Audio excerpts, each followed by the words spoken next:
চাকরিবিধি লঙ্ঘন, অর্থ লোপাট, ঠিকাদারি কাজে ভাগ বাটোয়ারা সহ নানা অনিয়ম দুর্নীতিতে আস্থা হারাচ্ছে খুলনা ওয়াসা। এরই মধ্যে গ্রাহকের প্রায় ৩,০০০ পানির মিটার চুরি হয়ে গেছে। দুর্নীতি তদন্তে নথিপত্র দেয়া হয়েছে ধামাচাপা। অভিযোগ অনুসন্ধানে মিলেছে চাঞ্চল্যকর তথ্য।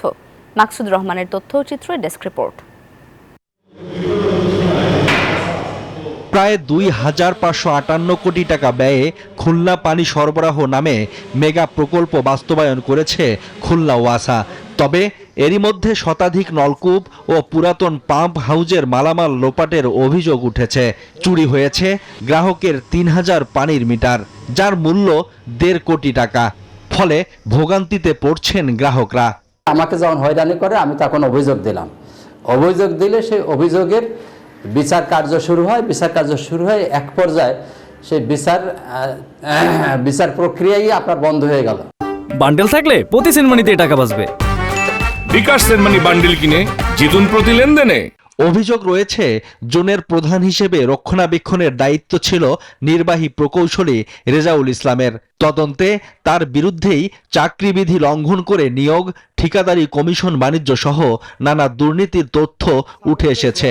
খাবারের ব্যাটাই মনে করে হয়তো চেক করা হয় নাই, নয়তো মাল বলতে যাচ্ছে যে একভাবে তো বের হয়েছে। তদন্ত কমিটি গঠন করে তাদেরকে তদন্তের মাধ্যমে এগুলো ফাইন্ড আউট করা সম্ভব।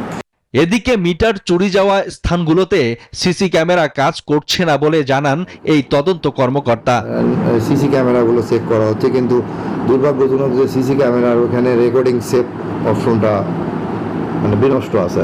মিটার চুরির বিষয়টি স্বীকার করলেও ঠিকাদার হয়রানির কথা অস্বীকার করেন অভিযুক্ত নির্বাহী প্রকৌশলী রেজাউল ইসলাম। আপনি আমার আন্ডারে কোনো কাজ করেন নাই, তাহলে এটা এটা এটা মানে আমি কিভাবে বলবো, সেটা তো অফিসিয়াল ডকুমেন্ট আছে। ২০২৪ সালের ১৭ অক্টোবর রেজাউল ইসলামের দুর্নীতির তদন্তে কমিটি গঠন করা হলেও শুধুমাত্র নোটিশ প্রদানের মধ্যেই তদন্ত প্রক্রিয়া থমকে গেছে। যিনি অভিযোগ করেছেন, যিনি অভিযুক্ত, তাদের কার্যক্রমে নোটিশ দেওয়া হয়েছে। এটা একটা চলমান প্রসেস। এখন প্রসেস শেষ না হলে তো আমি আপনাকে কিছু বলতে পারবো না। দুর্নীতি ধামাচাপা দিয়ে গোপনে সেই কর্মকর্তাকে নতুন প্রকল্পের দায়িত্ব দেয়া দুঃখজনক বলে মন্তব্য করেন এই নাগরিক নেতা। পেন্ডিং অবস্থা রয়েছে, সেটি থাকা অবস্থায় আবার সেই মানুষগুলোকে নতুন করে প্রমোশন দেওয়া, এটি আসলে আমাদের জন্য খুবই দুঃখজনক। শুধু তাই না, এটা একটা অশনি সংকেত। গ্রাহকের আস্থা ফেরাতে খুলনা ওয়াসাকে দুর্নীতিমুক্ত করতে যথাযথ উদ্যোগ নেওয়া হবে, এমনটাই প্রত্যাশা সংশ্লিষ্টদের। Shoaib Shamim, desk report, news 24।